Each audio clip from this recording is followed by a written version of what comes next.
Welcome back, folks, to my YouTube channel. I am your host, the Mighty Bjorn, and today is another episode of Bjorn's Mighty Thoughts. And today I'm going to talk to you about the new CW trailer for Batwoman.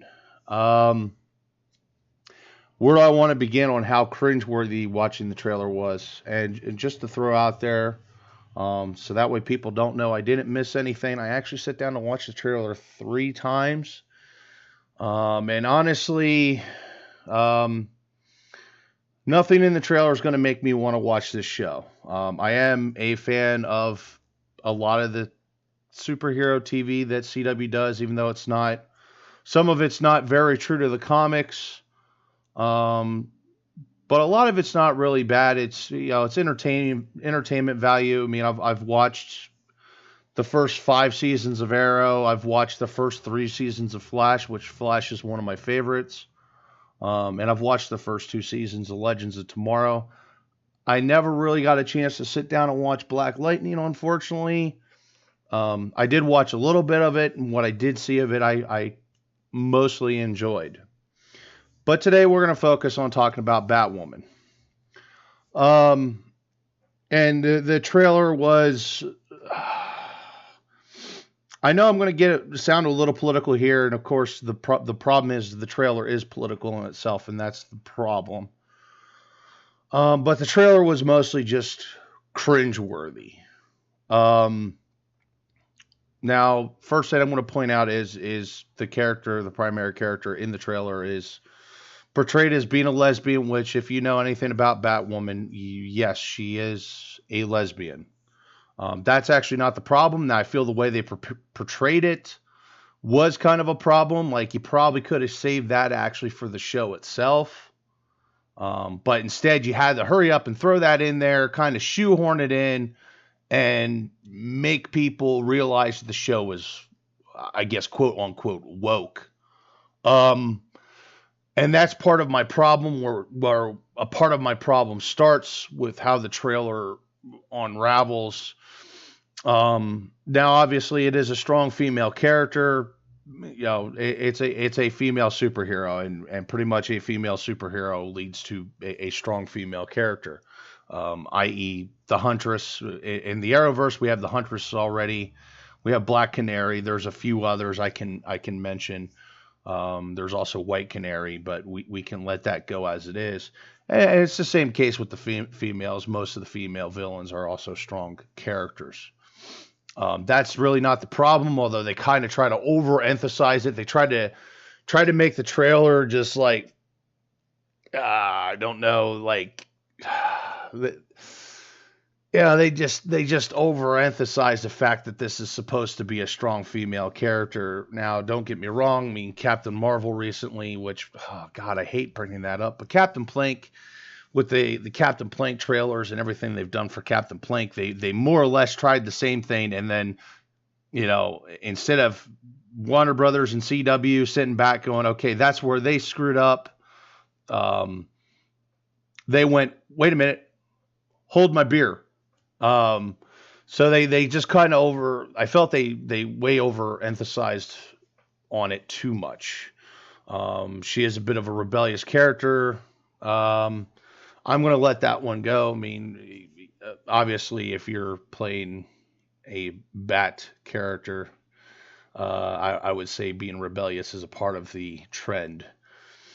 Other things to point out, too, is like everything about the trailer is just pointing out towards the fact that she's a woman. I mean, the music to the trailer and the theme of the trailer and the lines that are said in the trailer, which there's not a lot of dialogue, but it's like a 3-minute trailer. I had to watch the trailer multiple times, which I'm going to take and throw a link in the video description of the trailer I did watch. And in all honesty, it was just, it was kind of one of those, like, you instead of being subtle about it or being clever about it, they just kind of rammed it down your fucking neck that, hey, this is a female character, she's a lesbian, you have to watch. That turned me off from even considering ever turning the show on. Now I went down the CW shows I've watched. I didn't get a chance to watch Supergirl at all yet. I mean, life kind of bars me from watching TV right now. What I did see some trailers in that of Supergirl, and actually I liked what I saw in the trailers of Supergirl. With Batwoman, what I saw in the trailer just made me cringe horribly hard. Now, there's a couple of saving graces. There's a couple things I felt was good. They do show the costume a bit. The costume looks good, and it's not like the previous Batman costumes where it looks like a lot of latex rubber and it looks like she can't move.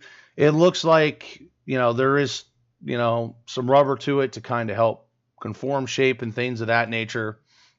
There is some leather to the costume, but basically, generally, for being a television show, the costume looks actually very good.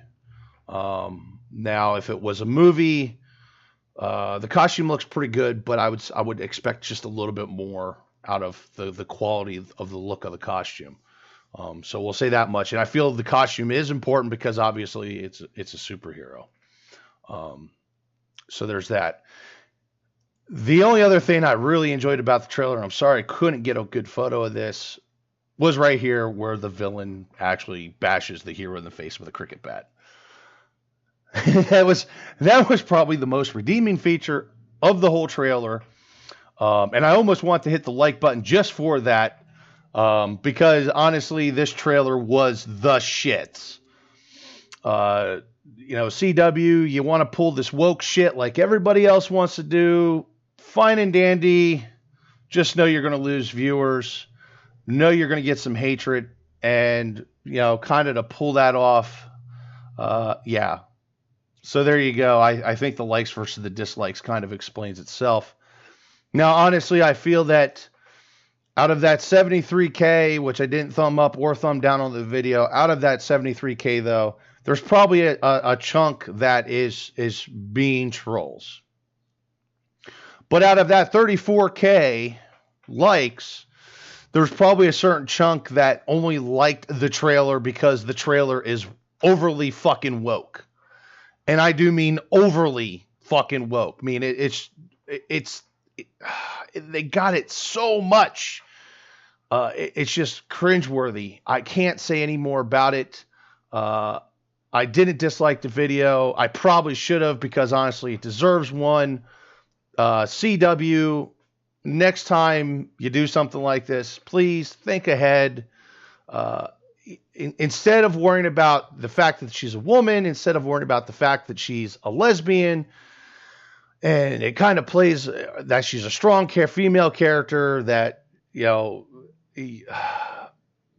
all I'm going to say is quit playing fucking politics, especially with something that there's a lot of people enjoy. I enjoy comic books. I collect comic books. I have superhero comic booky games. Think ahead and worry more about the fucking story. Show the story for its merit, not because she's a female, not because she's a strong character, not because she's a lesbian. For its merits, for the story. That's what people watch this stuff for. They want to be entertained. They don't want to see politics. But anyway, folks, as I said, I do apologize. It got a little political, but I get a little bit heated about this because, as I said, it's something I enjoy. I've enjoyed comic books since I was a child. X-Men, the animated series back in, I think it was 1991 was my first introduction to comic books, essentially, even though it was a cartoon show. But from that point forward, I've been in the comic books, and I've been in the comic books for most of my life, as I sit here as a 34-year-old man. So anyway, folks, hopefully you all enjoyed the video. Sorry I got a little political. But if you did like the video, hit the like button, subscribe to the channel, hit the notification bell so you know when more videos like this go live. But anyway, folks, once again, thank you very much for watching, and I hope to see you on the next one.